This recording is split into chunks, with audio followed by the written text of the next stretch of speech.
الحمد للہ وحدہ والصلاة والسلام علی من لا نبی بعدہ اما بعد فاعوذ باللہ من الشیطان الرجیم بسم اللہ الرحمن الرحیم وأوحینا الی ام موسیٰ ان ارضعیہ صدق اللہ مولانا العظیم۔ محترم ناظرین کرام، السلام علیکم ورحمۃ اللہ وبرکاتہ۔ الحمدللہ آج رمضان المبارک کا 18واں روزہ ہے اور پیام قرآن کے حوالے سے ہم آج 20ویں اور 21ویں پارے کی صورتوں کے مختلف مضامین کو ذکر کریں گے۔ آج کی ہماری جو پہلی صورت ہے سورۃ القصص۔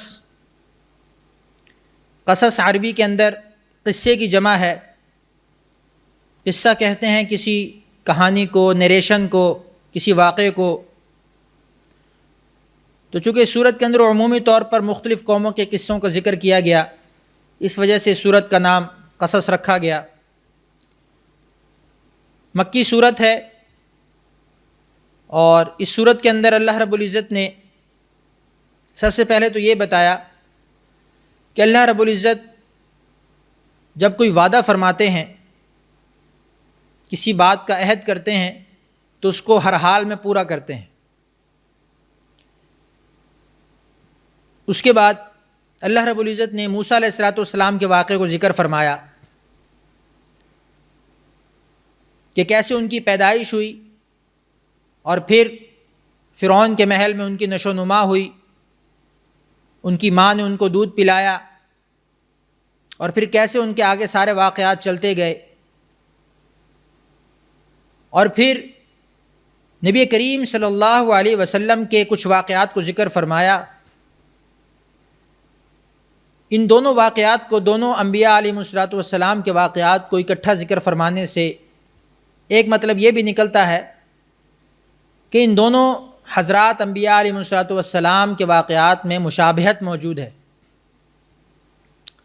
جیسے حضرت موسیٰ علیہ السلام کے واقعے میں کیا ہوا کہ اللہ رب العزت نے فرمایا کہ ہم نے موسیٰ علیہ السلام کی ماں کو وحی کی کہ آپ ان کو دودھ پلاتی رہیں، اور جب ان کے بارے میں کوئی خوف تمہیں لاحق ہو تو اسے دریا میں بہا دینا اور کوئی رنج و فکر نہ کرنا، ہم اسے ایک دن تمہاری طرف واپس لوٹائیں گے اور ہم اس کو پیغمبر بنانے والے ہیں۔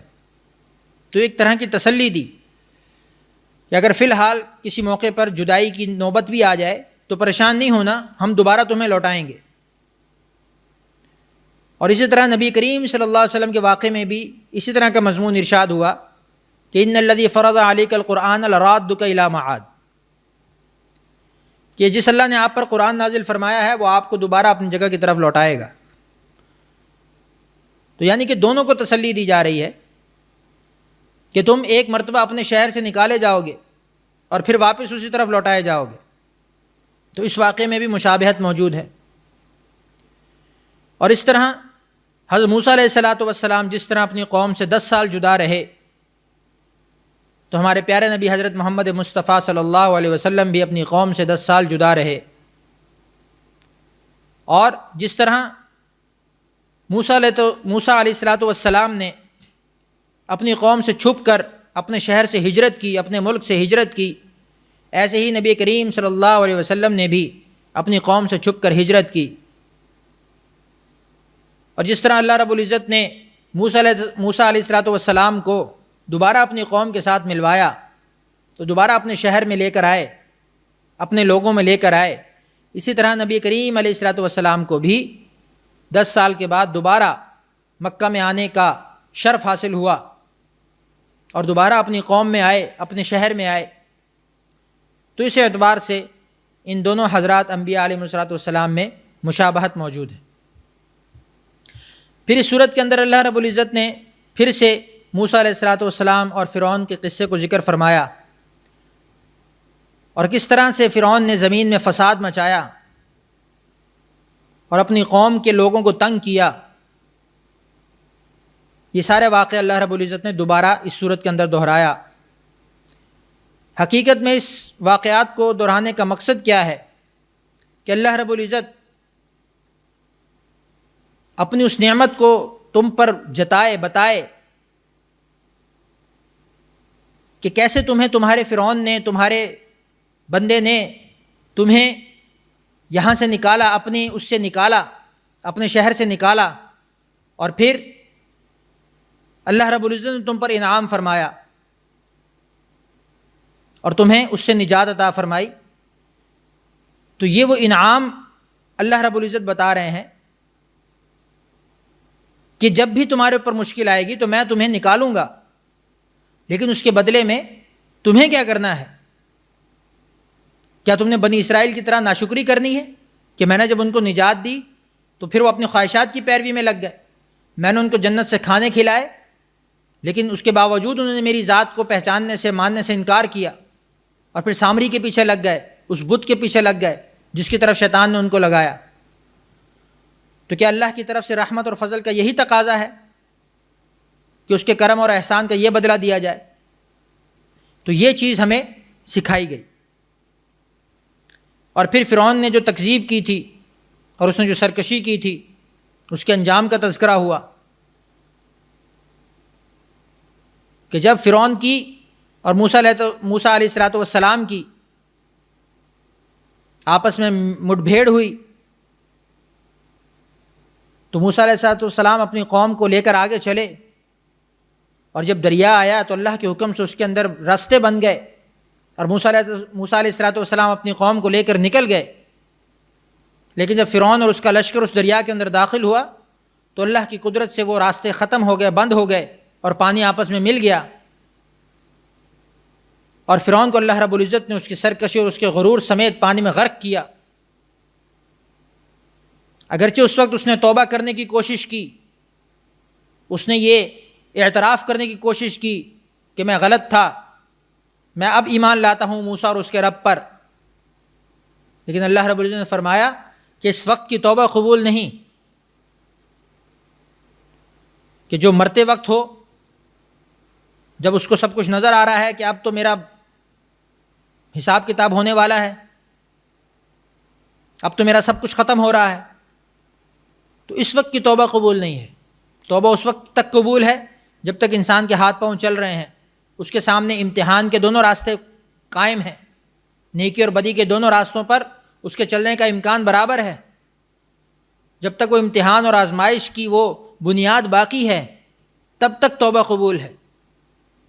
جب یہ طے ہو گیا کہ اب تو سب کچھ ختم ہے، اب تو نہ میں اپنی خواہش کے راستے پر چل سکتا ہوں، نہ گناہ کے راستے پر چل سکتا ہوں، اب تو ہمت طاقت ہی نہیں رہی، اور اب تو بس کچھ ہی پل ہیں کہ میں اس دنیا کو چھوڑ جاؤں گا، تو وہ امتحان اور آزمائش والا وہ جو میدان تھا وہ ختم ہو گیا، اس لیے اب توبہ بھی قبول نہیں ہوگی۔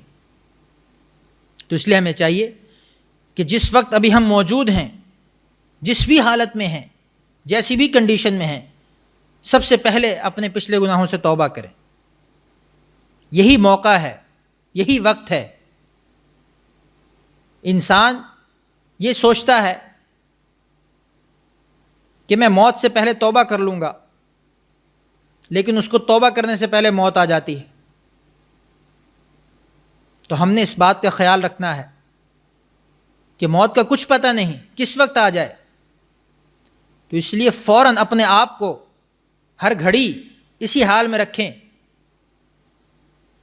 کہ ہمارے گناہ معاف ہوئے ہوئے ہوں، توبہ اور استغفار سے ہمارا میزان بھرا ہوا ہو، ہم ہر وقت اپنے آپ کو اللہ رب العزت سے ملاقات کے لیے تیار رکھیں کہ کسی بھی وقت بلاوا آ جائے تو ہم تیار ہوں۔ جیسے ایک بزرگ کے بارے میں آتا ہے کہ وہ کہتے تھے ہر رات کو کہ اب اگر میری اللہ سے ملاقات ہو جائے تو مجھے کوئی پشیمانی نہیں، کیونکہ نہ میں نے کسی کا حق دینا ہے اور نہ ہی میرا کوئی ایسا گناہ ہے جس کی میں نے توبہ نہ کر لی ہو۔ تو اپنے آپ کو اس طریقے سے ہر وقت تیار رکھنا یہ ہر مومن کی ذمہ داری۔ تو اس طرح کے واقعات سے ہمیں یہی اسباق سیکھنے کو ملتے ہیں۔ یہ کوئی قصے کہانی نہیں ہے۔ قرآن نے جتنے بھی قصے کہانی بیان کیے ہیں، یہ قصہ برائے قصہ نہیں ہوتا، یہ صرف چٹخارے لینے کے لیے یا مزے لینے کے لیے کہانیاں نہیں ہیں، بلکہ ہر لفظ سے ہمیں بہت کچھ سیکھنے کو ملتا ہے۔ شرط صرف یہ ہے کہ ہم اپنے سیکھنے والا دامن کھول کر رکھیں اپنے سمجھ بوجھ والا جو دماغ ہے اس کو کھول کر اس کو پڑھیں تو پھر ہمیں ایک ایک لفظ سے وہ عبرت حاصل ہوگی، وہ سمجھ حاصل ہوگی کہ جو قرآن کا تقاضا ہے۔ اس کے بعد اللہ رب العزت نے آگے اہل کتاب میں سے ان لوگوں کا تذکرہ فرمایا جو ایمان لائے، اور ان کی جزا اور صفات کا ذکر فرمایا کہ مومن کون ہوتا ہے، ایمان والا کون ہوتا ہے، جو اللہ رب العزت کی ذات کو، اس کی صفات کو، اس کے احکامات کو، اس کی طرف سے بھیجے گئے انبیاء علیہ الصلوۃ والسلام کو، ملائکہ کو، پہلے بھیجے گئے رسولوں اور ان پر اتاری گئی کتابوں کو، اور روز آخرت کو، مرنے کے بعد بھی ایک زندگی ہے اس کو بعین ہی ایسا سمجھے جیسا کہ وہ اس کے سامنے ہے، یعنی اس لیول پر ایمان لے کر آئے۔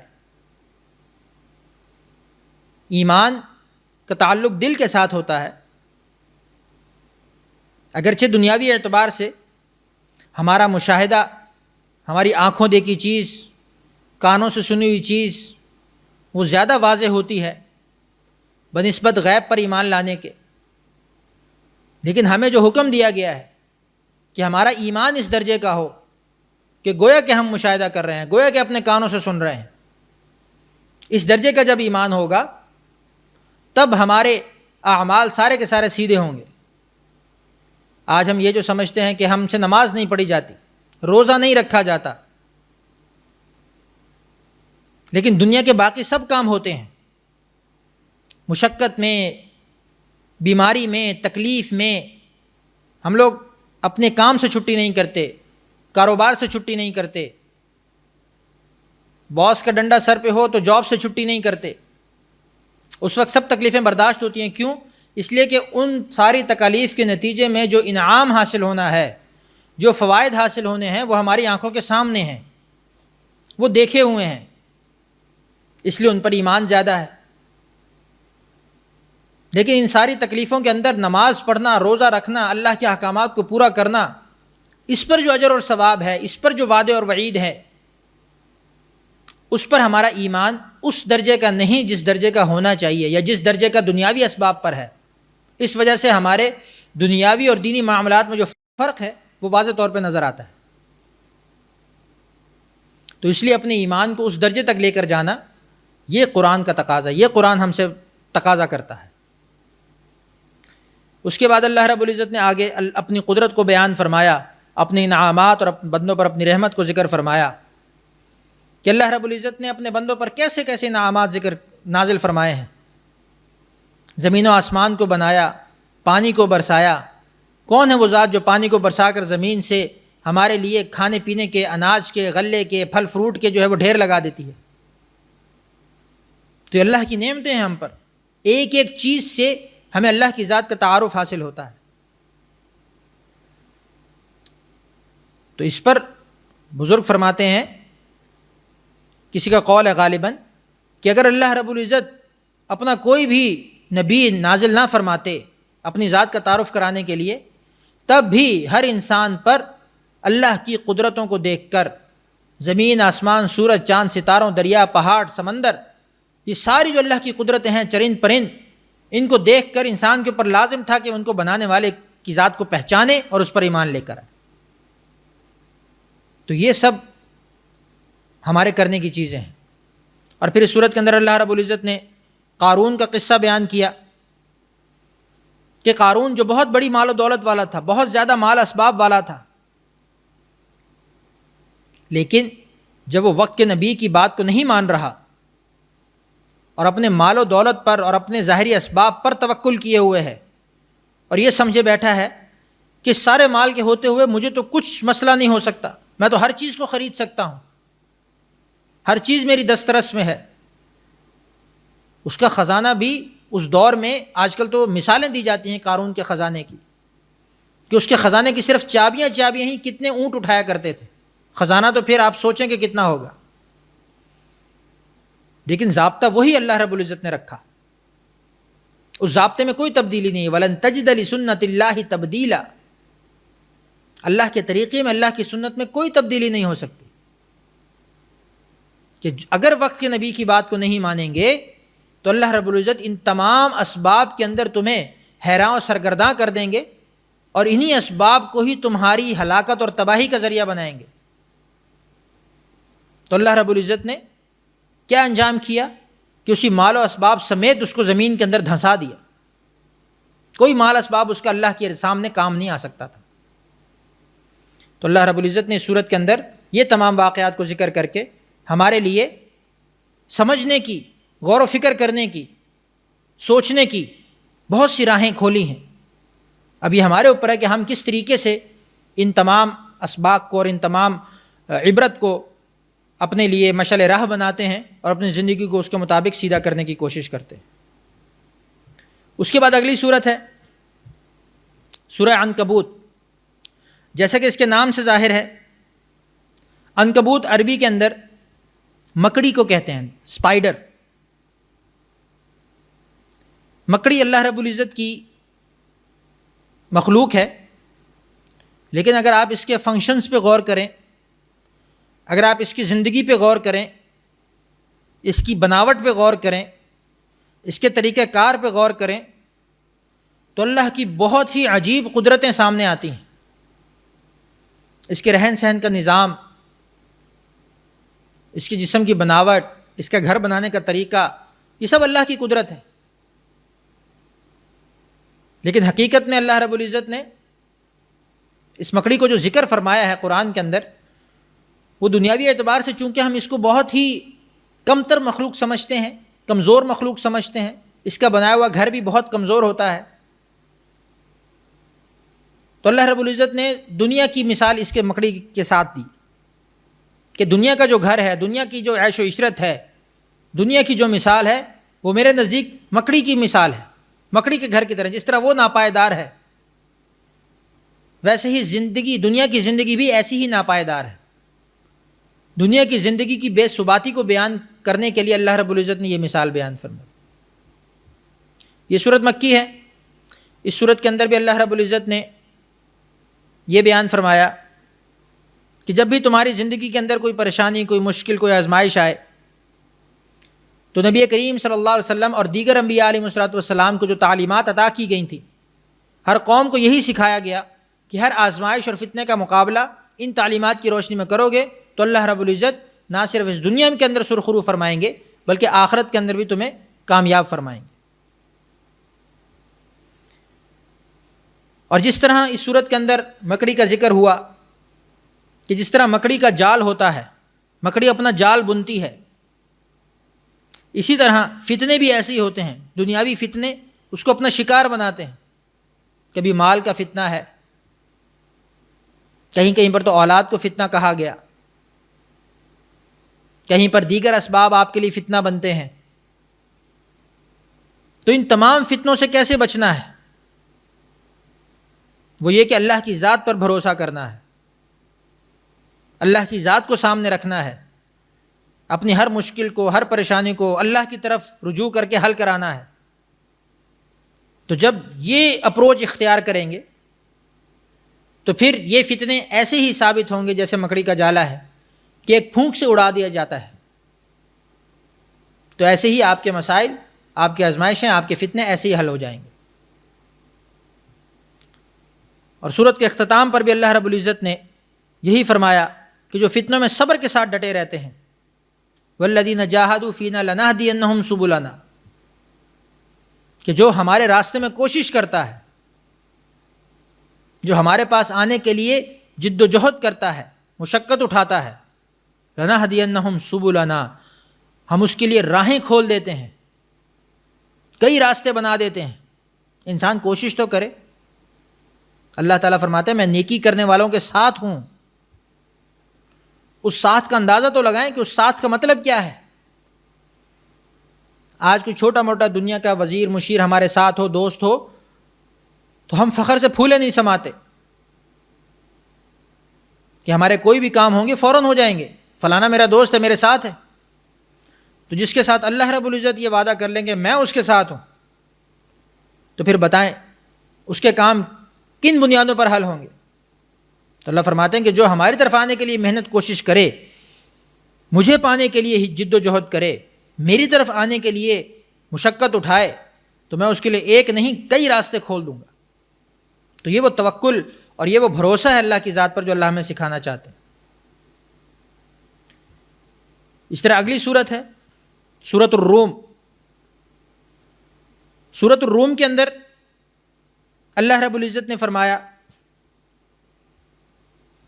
الف لام میم غلبت الروم، کہ روم کو مغلوب کر دیا گیا۔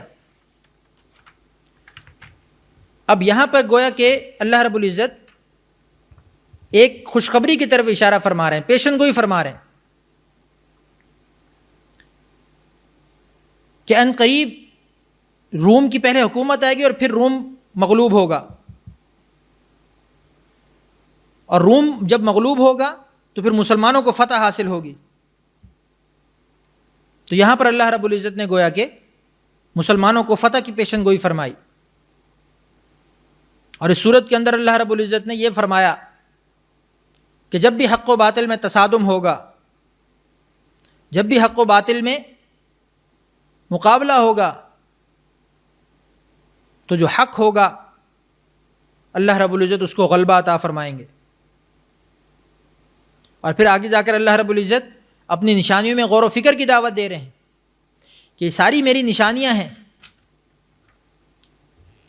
کہ جتنی میری نشانیاں میں نے تمہیں عطا کی ہیں، اللہ یبدأ الخلق ثم یعیدہ ثم الیہ ترجعون، یہ اللہ کی نشانی ہے۔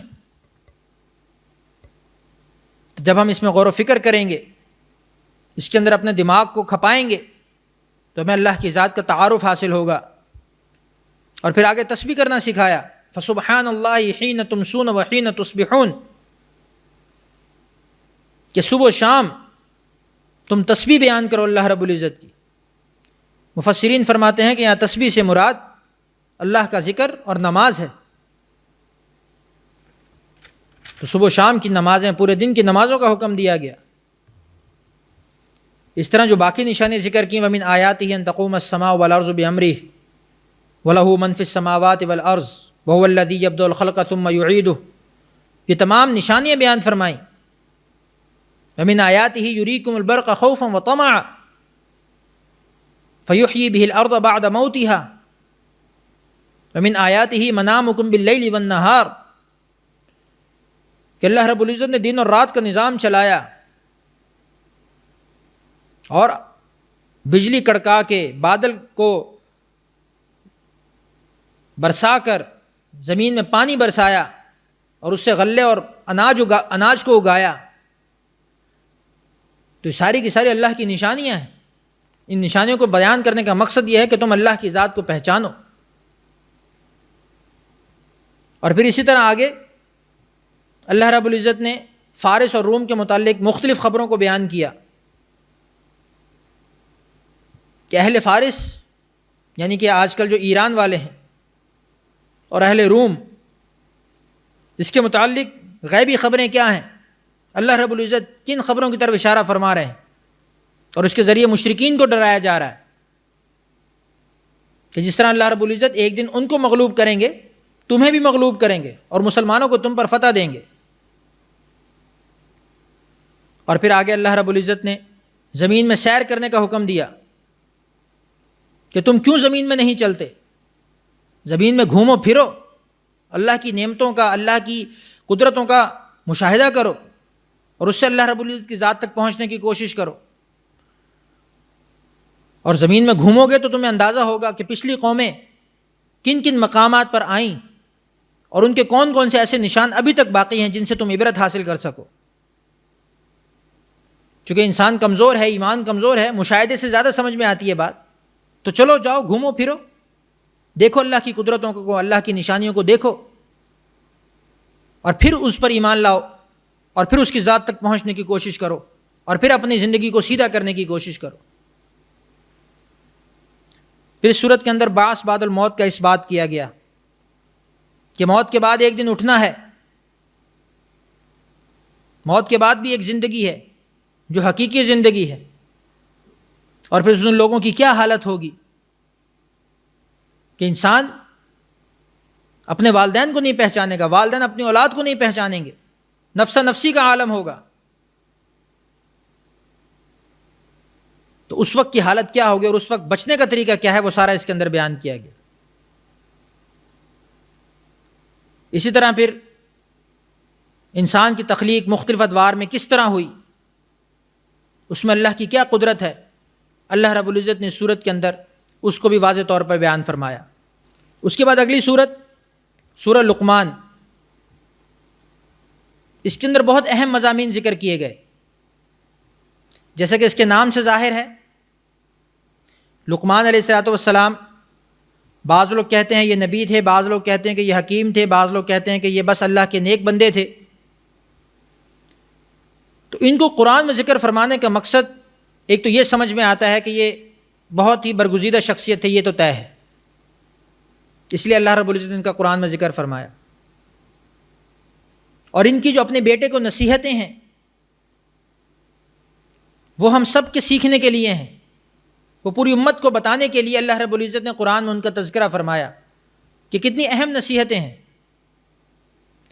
سورت کے شروع کے اندر تو اللہ رب العزت نے مومنین کی صفات کو بیان فرمایا، الذین یقیمون الصلاۃ ویؤتون الزکاۃ وہم بالآخرۃ ہم یوقنون اولئک علی ھدی من ربہم کے ساتھ پھر ان کا نتیجہ ذکر فرمایا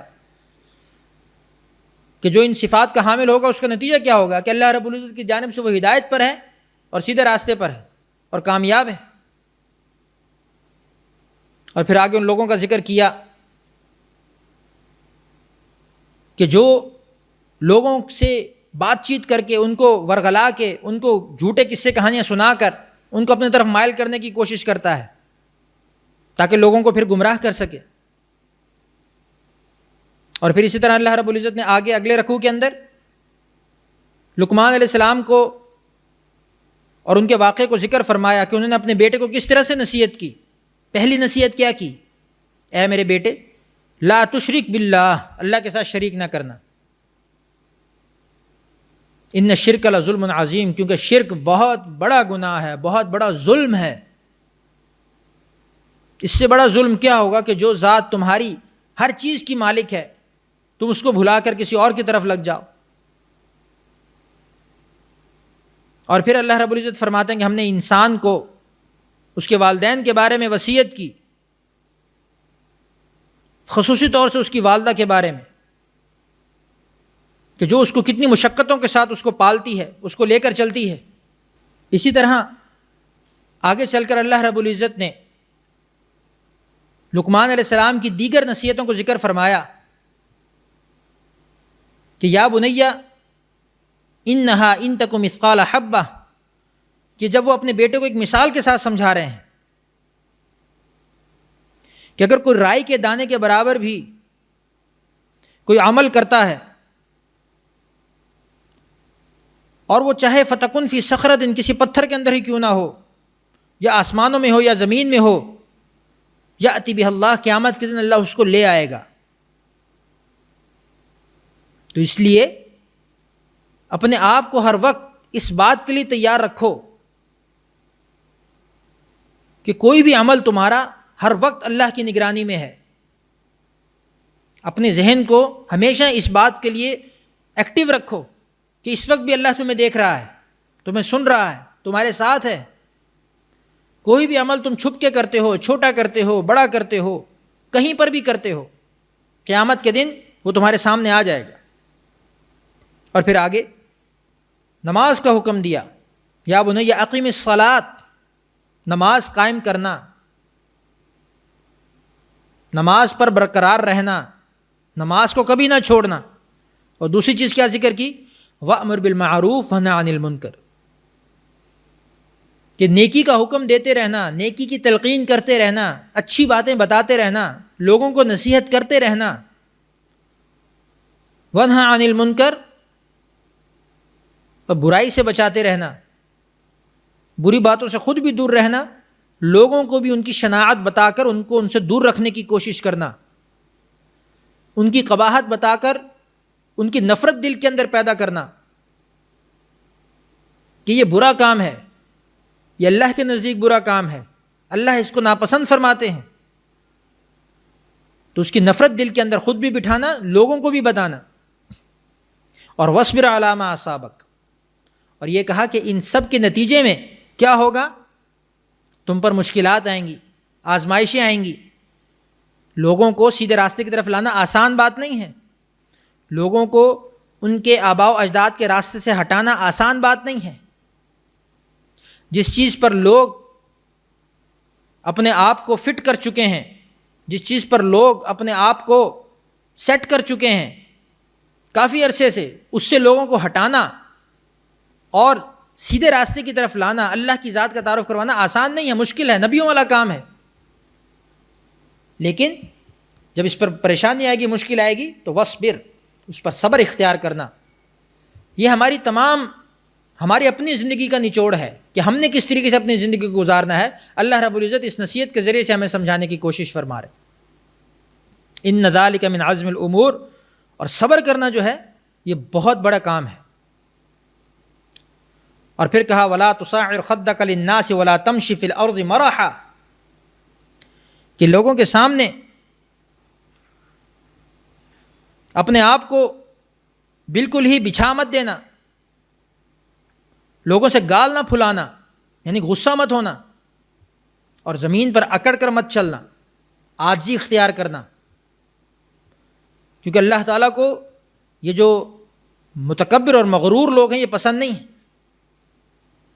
اور وقصد فی مشیک، اور اپنی چال میں اعتدال رکھو. وغضض من صوتک، اپنی آواز میں دھیما پن رکھو، اپنی آواز کو نیچا رکھو. ان انکر الاصوات لصوت الحمیر، کیونکہ بری آوازوں میں سب سے بری آواز گدھے کی ہے جو بہت اونچا بولتا ہے. تو یہ جو نصیحتیں ہیں یہ بڑی خوبصورت نصیحتیں اللہ رب العزت نے اس صورت کے اندر ذکر فرمائی. اور پھر اگلے رکوع کے اندر اللہ رب العزت نے پھر اپنی آیات کو ذکر فرمایا، اپنی نشانی کو ذکر فرمایا کہ کیا تم نہیں دیکھتے کہ کس نے تمہارے لیے زمین و آسمان کو مسخر کیا. تو پھر وہی ذات اس بات کی زیادہ لائق ہے کہ اسی کی طرف آیا جائے، اسی کی بات کو مانا جائے. اور پھر کفار کا ذکر فرمایا کہ ومن کفر فلا يحزنک کفرہ، کہ جو شخص کفر کرے تو نبی کو کہا جا رہا ہے کہ آپ ان کے کفر سے غمگین نہ ہوں، ان کا لوٹنا ہماری طرف ہی ہے. پھر ہم ان کو بتائیں گے، جتائیں گے جو کچھ ہم نے ان کو بتایا تھا اس کے بارے میں ان کو بتائیں گے. پھر ان اللہ علیم بذات الصدور. اور پھر اللہ رب العزت نے آخر میں پھر اپنی قدرت کو بیان فرمایا. الم تر ان الفلک تجری فی البحر، کہ کیا تم نے نہیں دیکھا کہ کون ہے جو پانی کے اندر کشتی کو چلاتا ہے. یہ بھی اللہ کی نعمت ہے. اور پھر آخر کے اندر اللہ رب العزت نے 5 ایسی چیزوں کو ذکر فرمایا کہ جن کا تعلق صرف اللہ رب العزت کے علم کے ساتھ ہے، کوئی نہیں جانتا کہ وہ کب ہوں گی، کیسے ہوں گی. ان اللہ عندہ علم الساعہ، پہلی چیز قیامت کا علم، کہ اللہ جانتا ہے قیامت کب آئے گی. وینزل الغیث، اور بارش کب برسے گی. کیونکہ قیامت کے بارے میں تو حدیث جبرائیل کے اندر جب آپ علیہ السلام سے سوال کیا گیا تو اللہ کے نبی نے کیا فرمایا کہ میں بھی اتنا ہی جانتا ہوں جتنا سائل جانتا ہے، سائل سے زیادہ میں بھی نہیں جانتا. تو یہ اللہ کے پاس ہے اس کا علم قیامت کب آئے گی. دوسرے نمبر پہ بارش کب ہوگی. تیسرے نمبر پہ وَيَعْلَمُ مَا فِي الْأَرْحَامِ، ماں کے پیٹ میں کیا ہے، بچہ ہے بچی ہے کیا ہے، یہ بھی اللہ کے علم میں ہے. آج کل اگرچہ ٹیکنالوجی آ گئی ہے، پتہ چل جاتا ہے کون ہے، لیکن پھر بھی اس حقیقت تک رسائی نہیں کہ اس کی کیا حالت ہے. اور جتنی بھی رسائی ممکن ہے وہ اللہ رب العزت کی جانب سے عطا کردہ علم پر ہی، لیکن پھر بھی جب تک وہ پیدا نہیں ہو جاتا تب تک آپ اس کی 100% گارنٹی کوئی بھی نہیں دے سکتا کہ وہ کس حیثیت میں ہے، کس حالت میں ہے. وما تدری نفس ماذا تکسب غدا، اور اس بات کا علم بھی اللہ کے پاس ہے کہ کوئی بھی نفس کل کو کیا کام کرے گا. مستقبل کا علم، جتنے بھی آج کل اپنے آپ کو نجومی بتاتے ہیں، مستقبل کا علم رکھنے والا بتاتے ہیں، ہاتھوں کی لکیروں سے پتہ نہیں کیا کچھ نکالنے کی کوشش کرتے ہیں، یہ سب دھوکہ اور فراڈ ہے.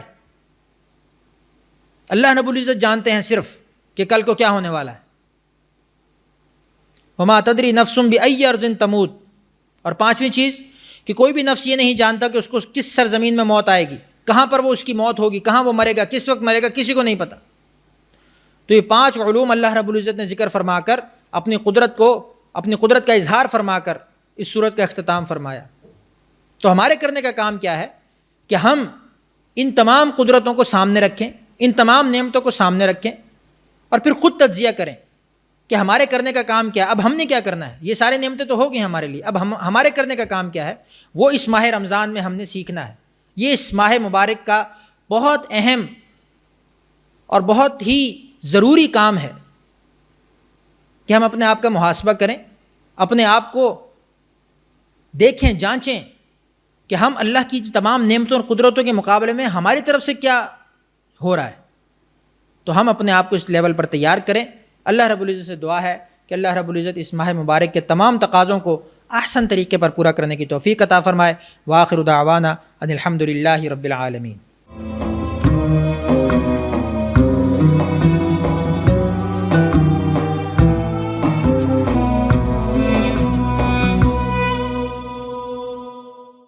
ISP Munch